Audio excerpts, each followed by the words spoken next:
ఈమె తెలుసు కదా, సుష్మా భూపతి డబ్బుల కోసం ఫేక్ ప్రమోషన్లు చేసుకుంటూ ఒక వీడియోని డిలీట్ చేసింది. 23వ తారీఖు రాత్రి 11:16 ఒక వీడియో డిలీట్ చేసింది. ఆ వీడియో డిలీట్ చేయడానికి కారణం ఏంటంటే ఆమె చేసినటువంటి ఫేక్ ప్రమోషన్ సోషల్ మీడియాలో వైరల్ అవుతుందని చెప్పి ఆ వీడియోని డిలీట్ చేసింది. ఆమె ఏ వీడియో డిలీట్ చేసిందో ఒకసారి నేను చూపిస్తా, చూడండి.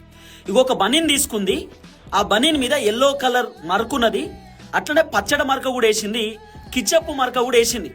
ఇప్పుడు ఈ బనీన్ని నీళ్ళల్లో వేస్తుంది, ఆ నీళ్ళల్లో ఇంత లిక్విడ్ వేసింది. అయితే పేడ్ ప్రమోషన్ అన్నట్టు, ప్రమోషన్ కోసం ఈ వీడియో చేస్తుందామా. ఇంకో లిక్విడ్ వేసింది. ఇప్పుడు ఆ బనీన్ని చిన్నగా అటు ఇటు కడుగుతున్నారు, పిండుతున్నారు.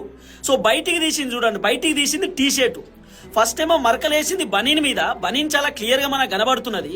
ఇగో మీకు ఒక ఫోటో స్క్రీన్ షాట్ కూడా చూపిస్తుంది, చూడండి. ఇగో బనీన్ మీదేమో మరకలు వేసింది, ఆ నీళ్ళల్లోనేమో బనీన్ ముంచింది, బయటికి వెళ్ళిందేమో టీ షర్టు. మాకు ఇంత తెలియదా? అంటే జనాలను ఎంత పిచ్చోళ్ళని చేయాలన్నా? అంటే డబ్బుల కోసం ఎన్ని అబద్ధాలన్నా చెప్పాలా, డబ్బుల కోసం జనాలను పిచ్చోళ్ళని కూడా చేయాలన్నా? మళ్ళీ ఈమె చేసిన ప్రమోషన్ వీడియో కూడా 2.2 మిలియన్ చూసిరు. అంటే 22 లక్షల మంది ఈ వీడియో చూసిరు. అంటే 22 లక్షల మందిని ఈ సుష్మా భూపతి మోసం చేసినట్టే కదా. సుష్మా భూపతి 22 లక్షల మందిని నమ్మించినట్టే కదా. డబ్బుల కోసం అబద్ధాలు చెప్పినట్టే కదా. ఈమె ప్రమోషన్ వీడియోలు అన్ని ఇట్లనే ఉంటాయి.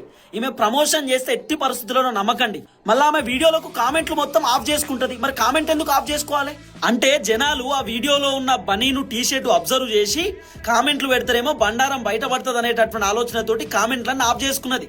ఇప్పుడు నేను చూపించినటువంటి వీడియో ఇప్పుడు లేదు. మీరు ఒకసారి కావాలంటే సుష్మా భూపతి ఇన్స్టాగ్రామ్ లో ఓపెన్ చేసి చూడండి. ఆ వీడియో లేదు, డిలీట్ చేసేసింది అక్క. మరి ఇంత భయం ఎందుకు? ఆమె నిజాయితీగానే ప్రమోషన్ వీడియోలు చేస్తుంది కదా, మరి ఎందుకు డిలీట్ చేసింది? దయచేసి వీడియో అందరికి షేర్ చేయండి.